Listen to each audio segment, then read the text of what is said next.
Hello my friends, welcome to बनाव prime. ये है रिवेंज सीक्रेट सीरीज का एक और नया एपिसोड।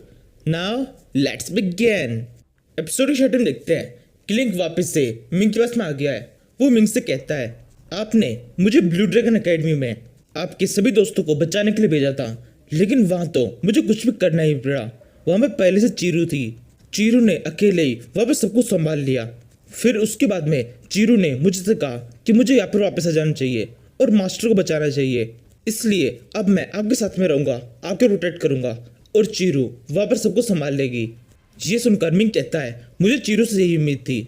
मेरे सभी दुश्मनों को ऐसा लगता है कि फैंसी मेरी मेन पावर है। अगर वो मेरे साथ में नहीं है तो मैं बिल्कुल कमजोर हूँ, लेकिन नहीं, ऐसा नहीं है। जब तक मेरे साथ में चीरू है तब तक मैं कभी भी अकेला नहीं हूँ, और कमजोर तो मैं बिल्कुल भी हो ही नहीं सकता हूँ। मुझे मौत के साथ चुनाई गई है, जो कि 3 दिन के बाद है। लिंक कहता है, ये तो एक बहुत लंबा टाइम है। हो सकता है इतने टाइम में तो गोल्डन गार्ड ही आपको सबसे बाहर निकाल ले। अगर इन 3 दिनों के अंदर गोल्डन गार्ड कुछ भी नहीं करता है तो बिल्कुल एंड टाइम पर मैं कुछ करूंगा। मैं कुछ भी करके आपको इस सबसे बाहर निकालूंगा, चाहे इसके बदले में कोई भी कीमत चुकानी क्यों ना पड़ जाए। मैं अपने ऑनर को बचाने के लिए कुछ भी करने के लिए तैयार हूँ। मिंग कहता है, नहीं, तुम्हें कुछ भी करने की जरूरत नहीं पड़ेगी। मुझे पूरा यकीन है गोल्डन गार्ड जरूर से कुछ न कुछ करेगा, क्योंकि उसकी मदद के बदले में मैंने जो चीज़ उसको देने का वादा किया है वो बहुत ज़्यादा कीमती है। और गोल्डन गार्ड है बहुत ज़्यादा लालची। वो किसी भी हाल में इतना बड़ा मौका अपने हाथ से जाने नहीं देगा। वो जरूर से कोई ना कोई एक्शन लेगा। हमें बस तब तक इंतजार करना है। इसके बाद में 3 दिन बीत जाते हैं। वो दिन आ जाता है जब मिंग को मारा जाएगा। मिंग को मारने के लिए सबके सामने एक स्टेज पे लाया जाता है। सामने की तरफ काफी बड़ी भीड़ है, जो कि सब के सब मिंग को मरता देखने के लिए आए हैं। उस स्टेज के ऊपर मिंग 39th प्रिंस और एक जल्लाद है, जिसके हाथ में एक बड़ी सी तलवार है। मिंग के मरने की खबर से सामने की तरफ जो भीड़ खड़ी हुई है वो सबके सब बहुत ज्यादा खुश है। वो लगातार चिल्ला रहे हैं, इसको काट दो, मार दो इसे, जल्दी से इसे खत्म करो। इसके बाद में हम मिंग को देखते हैं। मिंग को चेन से बांधा हुआ है। मिंग उन सबकी बातें सुनकर थोड़ा सा उदास भी है।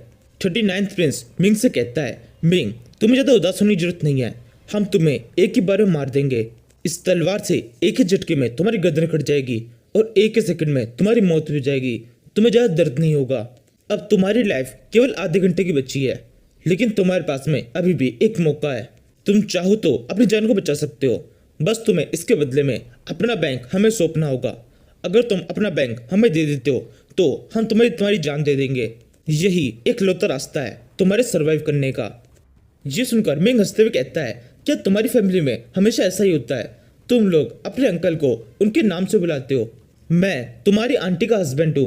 इस हिसाब से रिलेशन की तरह देखे तो मैं तुमसे बड़ा हूँ, इसलिए तुम्हारे लिए अच्छा होगा तुम मेरे सामने घुटने टेक कर मुझसे माफी मांगो, मेरे पैर छुओ। अगर तुम मेरे पैर छूते हो तो मैं तुमसे वादा करता हूँ तुम्हारे अंकल तुम्हें गिफ्ट के अंदर कुछ पॉकेट मनी दे देंगे। उससे तुम कोई चीज खरीद के खा लेना। ये सुनकर 39th प्रिंस को थोड़ा सा गुस्सा होता है। वो कहता है, लगता है तुम अपनी मौत बहुत ज्यादा खतरनाक बनाना चाहते हो। इसके बाद में 39th प्रिंस उस जल्लाद से कहता है, जल्दी से इसकी बॉडी के अंदर से 3 कैटल का मांस अलग कर दो। उसके बाद में ही इसका मुंह बंद होएगा, और ये काम बिल्कुल सफाई से करना। इतना दर्द देना कि इसकी जान भी निकल जाए और ये मरे भी ना। उसके बाद में ही इसे समझ में आएगा एक प्रिंस से किस तरह से बात की जाती है। ये सुनकर वो जल्लाद मिंग को मारने के लिए अपनी तलवार को ऊपर की तरफ करता है और मिंग पे उस तलवार से अटैक करने वाला होता है। तभी वहां पर एक जोर से लाइट चमकती है। उस लाइट के साथ में एक आवाज आती है, रुको। इस आवाज को सुनकर 39th प्रिंस और वो जल्लाद दोनों की दोनों ऊपर की तरफ देखने लगते हैं। ऊपर की तरफ एक गेट ओपन होता है, जिसके अंदर एक मेंशन दिखाई दे रहा है। उस मेंशन के अंदर से एक आवाज आने लगती है, मिंग, ये मैं हूँ गोल्डन गार्ड। मैं यहाँ पर सभी को ऑर्डर देता हूँ, कोई भी मिंग को हाथ नहीं लगाएगा। मिंग की सजा को पूरी तरह से कैंसिल किया जाता है।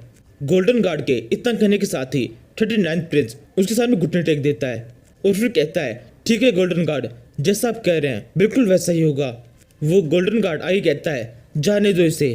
इस आवाज को सुनकर 39th प्रिंस सोचने लगता है, कितनी अच्छी प्लानिंग की थी।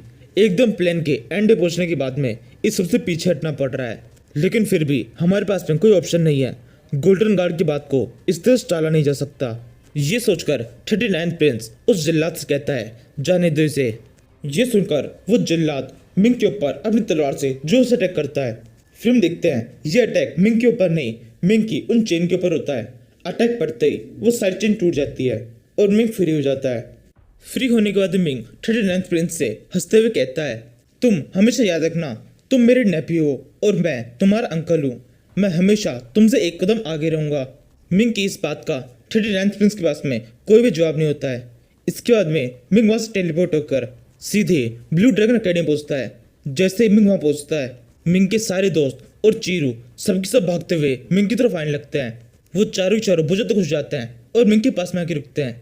मिंग चीरू से कहता है, चीरू तैयार हो जाओ, हमें पूरे वर्ल्ड के अंदर ये खबर फैलानी होगी कि टोंगली बैंक अपना ऑक्शन कर रहा है। जिसको इस ऑक्शन के अंदर शामिल होना है वो आ सकता है। टोंगली बैंक के ऑक्शन की खबर पूरे वर्ल्ड में फैल जानी चाहिए। चीरू कहती है, इसकी जिम्मेदारी आप पूरी तरह से मेरे ऊपर छोड़ दीजिए, ये काम जल्दी से जल्दी हो जाएगा। मैं बहुत जल्दी पूरे वर्ल्ड में ये खबर फैला दूंगी। चीरू के इतना कहने के साथ ही इस सीरीज का ये एपिसोड खत्म होता है। Thank you for watching.